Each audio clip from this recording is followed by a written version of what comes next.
یا باقیوں سے بہتر ہے. ٹھیک ہے, تو آپ محاورے میں اس کو سمجھ جائیں گے کہ اللہ تعالیٰ نے جہاں پہ نس بٹھانی تھی وہ کوئی اور صورت تھی. ورنہ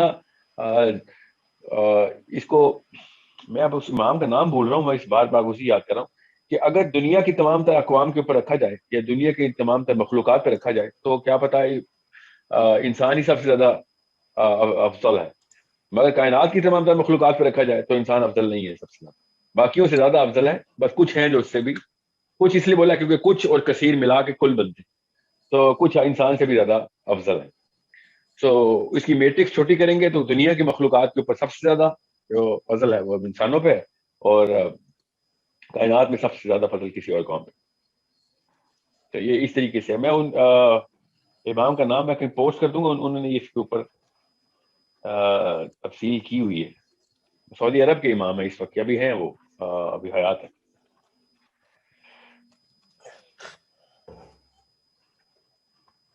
جی سر, سوری آپ پوچھیے سوال پر. جی عبد الرحمان شاید میں انمیوٹ کر لیں. جی السلام علیکم. سہیل بھائی, میرا آپ سے سوال ہے کہ آج کل لوگ فلسفے کا استعمال کر رہے ہیں ایک سائنس کو ریفیوٹ کرنے کے لیے, لیکن ہمیں پتہ چلتا ہے کہ ہماری ارلیئر جنریشن میں جب فلسفے کا استعمال کیا ہم نے ریلیجن میں تو بہت زیادہ فساد ہوا. تو اب واپس فلسفے کا استعمال کرنا سائنس کو ریفیوٹ کرنے کے لیے, مجھے آپ بتائیں یہ کیسا ہے؟ ہم نے جو لفظ استعمال کیا نا فلسفہ, اس کو ایک سبجیکٹو اور ایک آبجیکٹو میننگ میں دونوں الگ الگ طریقے سے لوگ لیتے ہیں. آبجیکٹو میننگ میں لیں گے تو کوئی مسئلہ نہیں ہے, سبجیکٹو میننگ میں لیں گے تو پھر تو فلسفہ کسی بھی کام کا نہیں, بس گپ شپ کا ایک مواد ہی ہے جو کہ کسی منطقی انجام تک نہیں پہنچے گا. بہرحال جب اللہ تعالیٰ نے کہا کہ ذالک الکتاب لا ریب فیہ, تو یہ اسی اسکیپٹسزم کی توڑ تھی, کیونکہ اسکیپٹسزم جو ہے نا that is the plate form on which philosophy stand. فلسفہ بیٹھتا ہی ابہام کے اوپر ہے, ابہام کو کلیئر کرنے کا نام ہی فلسفہ. تو اللہ تعالیٰ قرآن پاک میں خود بتا رہے ہیں کہ تمہارے جتنے بھی ابہام ہیں, جتنے بھی فلسفی ہیں, لے آؤ, تمہیں پتہ چلے گا کہ فلسفہ اصل میں دیکھنا کیسے. بہت آسانی سے قرآن پاک سے یہ بات جو ہے نا وہ بیان ہو جاتی ہے فلسفیوں کے لیے. باقی لوگوں کو جن کا ابہام ہے ہی نہیں, نہ ان کو ضرورت ہے ابہاموں میں جانے کی, تو ان کے لیے فلسفے کی ضرورت نہیں ہے. اور ایک اور میرا people are jumping into philosophy, then you can counter them with the philosophy of the Quran. G That's not a problem. میرا ایک اور سوال تھا. ایک جیسے ارلیئر آپ نے دے رہے تھے گفتگو کے شائستگی کے اوپر. اب ہم یوزلی ہوتا ہے کہ اگر کسی کا اوپینین بہت کانٹرڈکٹری ہو اسلام کے, اس کا کوئی مشرک ہو یا کچھ ہو, تو ہم کامنلی اس کو کہتے ہیں کہ ہاں I respect your view, I don't agree with it, I respect your view. لیکن کیا ہم آئی ریسپیکٹ یور ویو کہہ سکتے ہیں کہ میں اس ویو کی ریسپیکٹ کرتا ہوں جو آپ کے پاس ہے؟ No, that's not what it means. It's a phrase. It's a phrase. I respect your view means I understand how people can actually come up to this sort of an opinion, or whatever you're doing, how people would behave the way they're behaving. I respect it. That means it's a certain process that people fall prey to. And that's not a condescending remark. And that's why, just to get that that derogative flavor out of it, they just say, I just respect it. Don't worry. I don't look down upon it. I respect that opinion. So it's not a fact, oh, you know what, I respect it and I bow down to it in my intellectual,